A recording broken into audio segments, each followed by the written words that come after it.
Lord, this would also meet with one of the arguments, my Lord, very vehemently raised, that look, the ruling party gets the maximum benefit. That has always been the trend from the beginning. You can't help it. And your lordships would like to ask the petitioners what benefit you will get if the country were to go 10 steps backwards. But first of all, but this use of black money in elections and politics in general, elections in particular, every country is grappling with this problem, and country-specific issues are being dealt with by every country depending upon, my lord, the circumstances existing. Yes. Lord, India is also grappling with this problem.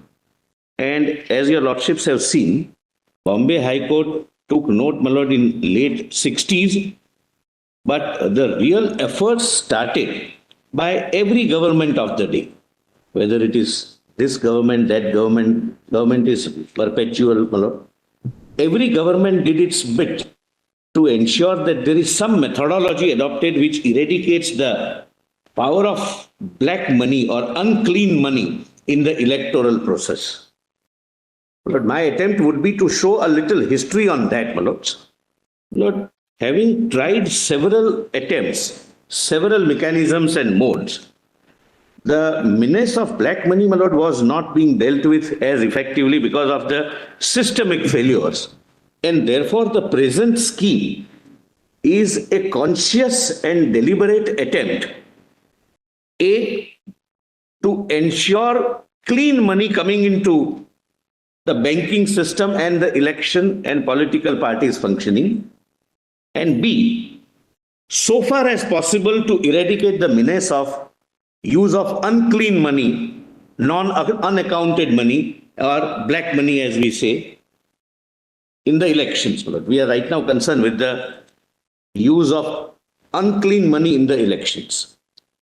So dear lordships may not take this particular scheme as a standalone case or a standalone attempt in the direction of dealing with the menace of black money.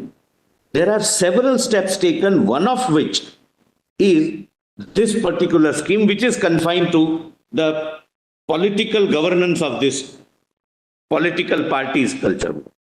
So the first step was digitization.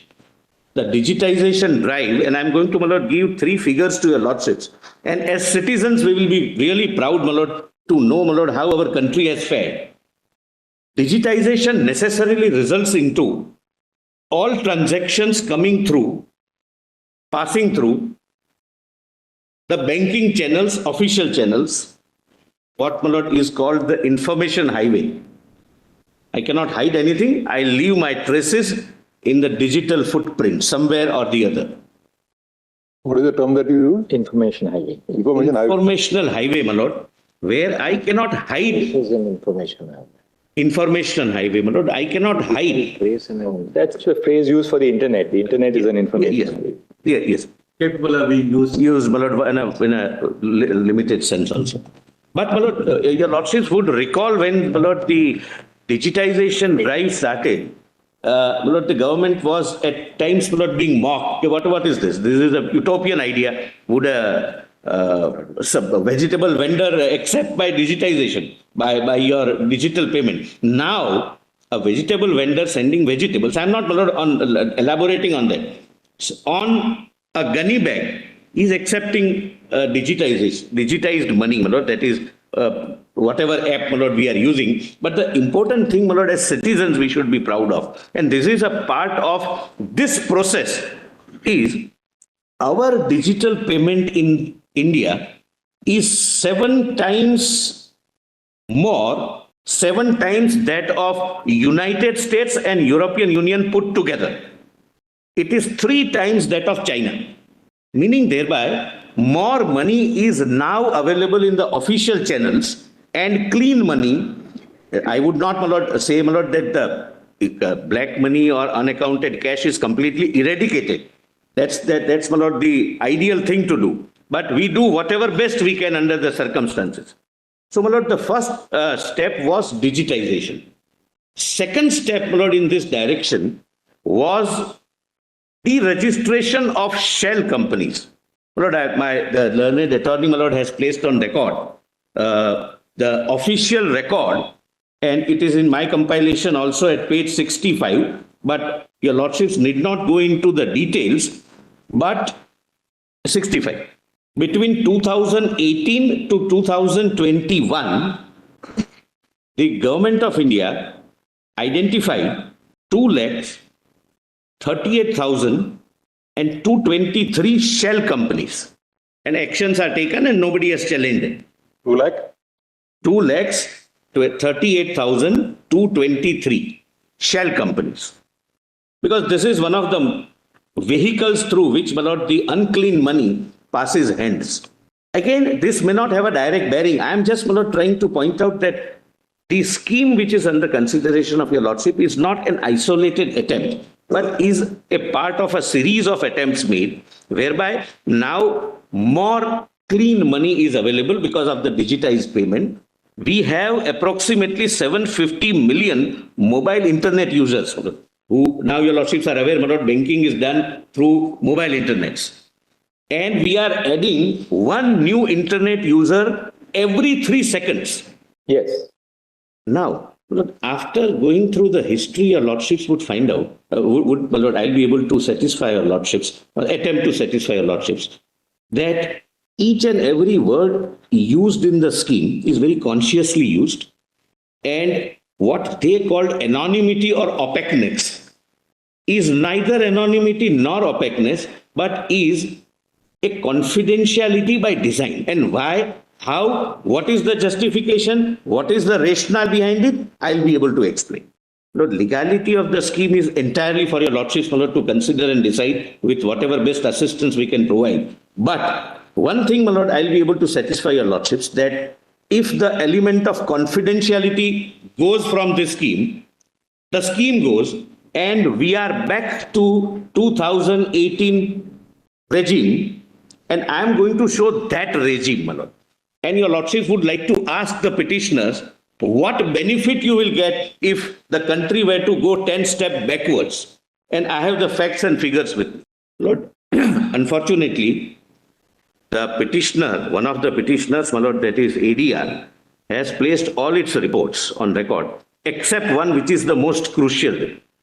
Lord, as a passing remark, my Lord, without making an issue out of it. Generally, when you are approaching the court in public interest, you place everything which assists the court. You don't place something on which you wish to argue. Anyway, my Lord, my written submissions, volume 2A, page 102. Lord, please see the position we will be back at if this scheme is to be, my Lord, interfered with as prayed by the petitioners.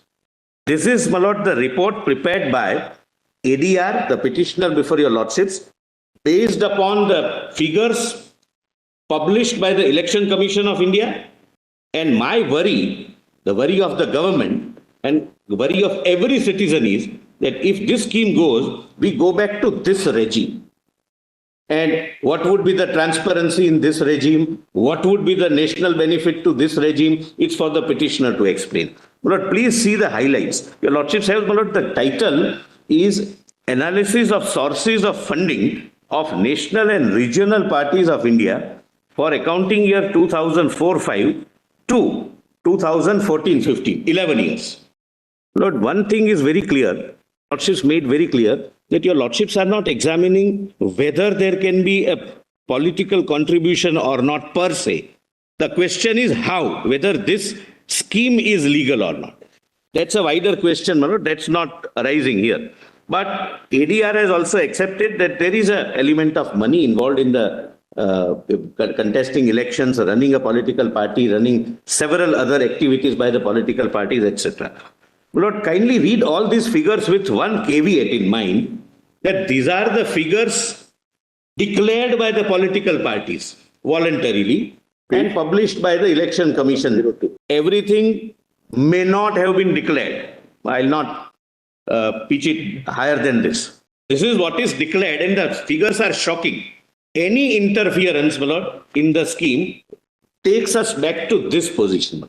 Your lordships can skip the rest. Please come to the highlights. My Lord, this would also meet with one of the arguments, my Lord, very vehemently raised, that look, the ruling party gets the maximum benefit. That has always been the trend from the beginning. You can't help it. Total income of national and regional political parties between financial year 2004-5 and 14-15 is rupees 11,367.34 crores. Total income of political parties from known donors, details of donors as available from contribution reports submitted by parties. They may not have submitted all. And black money was in vogue during that period for all political parties.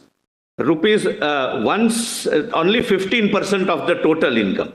Now, total income of political parties from unknown sources, income specified in the IT rules whose sources are unknown, rupees 7,832.98 crores, which is 69% of the total income of the parties.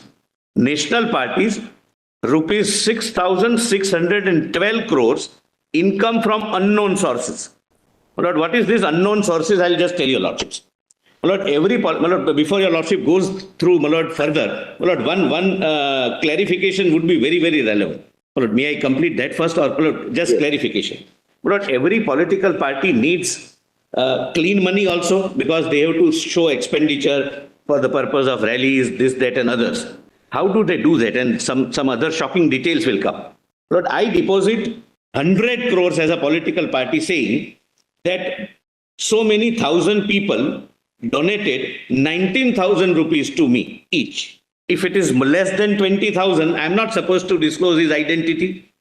So the cash which I receive, I'm showing as unknown sources income, the donation in the form of individuals who have supposedly given me 19,000. That is, and no record is required under the law, because 19,000, there is no record required. This is the amount, my lord, which is 69%. Then income from known sources. Please see, my lord, substantially less.